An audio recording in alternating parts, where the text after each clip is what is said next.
নওগাঁর নিয়ামতপুর উপজেলার একটি বসতবাড়িতে দুঃসাহসিক চুরির ঘটনা ঘটেছে বলে অভিযোগ পাওয়া গেছে। এ ঘটনায় ভুক্তভোগী রঞ্জু নিয়ামতপুর থানায় একটি লিখিত অভিযোগ দায়ের করেছেন। নওগাঁর নিয়ামতপুর থেকে নিজস্ব প্রতিবেদকের পাঠানো তথ্য ও চিত্রে বিস্তারিত।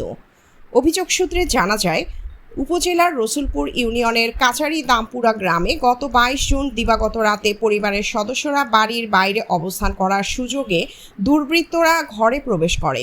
পরে বাড়ির বিভিন্ন কক্ষ তছনছ করে নগদ অর্থ, স্বর্ণালংকার ও অন্যান্য মূল্যবান মালামাল নিয়ে যায়।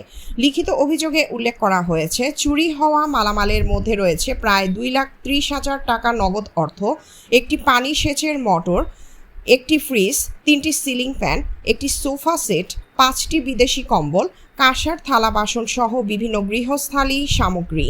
সব মিলিয়ে ক্ষয়ক্ষতির পরিমাণ প্রায় 5 লাখ টাকা বলে দাবি করেছেন ভুক্তভোগী রঞ্জুর নানি জুবেদা বেগম বলেন, সকালে এসে দেখি দরজার তালা ভাঙা। পরে ঘরের ভেতরে সবকিছু এলোমেলো অবস্থায় পড়ে আছে। ঘরে থাকা মূল্যবান জিনিসপত্র নেই, চোরেরা সব নিয়ে গেছে। আমি থাকি হেমালাতির বাসায়, সবসময় আমি দেখাশোনা করি ঘটনা। তারপর দেখছি যে ওই দরজার সামনে দেখছি যে দরজা খুলতেই দেখছি কি যে বাঁশ পড়ে আছে। বাঁশ দেখার পর তখন দেখছি যে কাঁথা কাপড় দেখছি।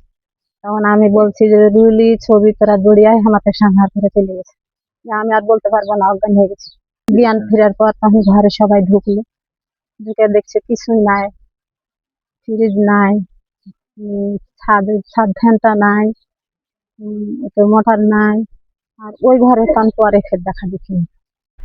রঞ্জুর বোন জামাই বলেন, সকালে মুঠোফোনে চুরির খবর পাই, দ্রুত বাড়িতে এসে দেখি ঘর প্রায় ফাঁকা। চোরেরা নগদ অর্থসহ মূল্যবান জিনিসপত্র নিয়ে গেছে। এতে পরিবারের অনেক ক্ষতি হয়েছে।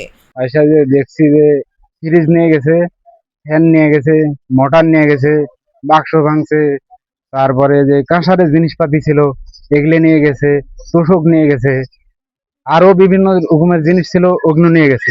ভুক্তভোগী রঞ্জু জানান, ঘটনার পরপরই তিনি স্থানীয়ভাবে খোঁজখবর নেওয়ার পাশাপাশি নিয়ামতপুর থানায় লিখিত অভিযোগ দিয়েছেন।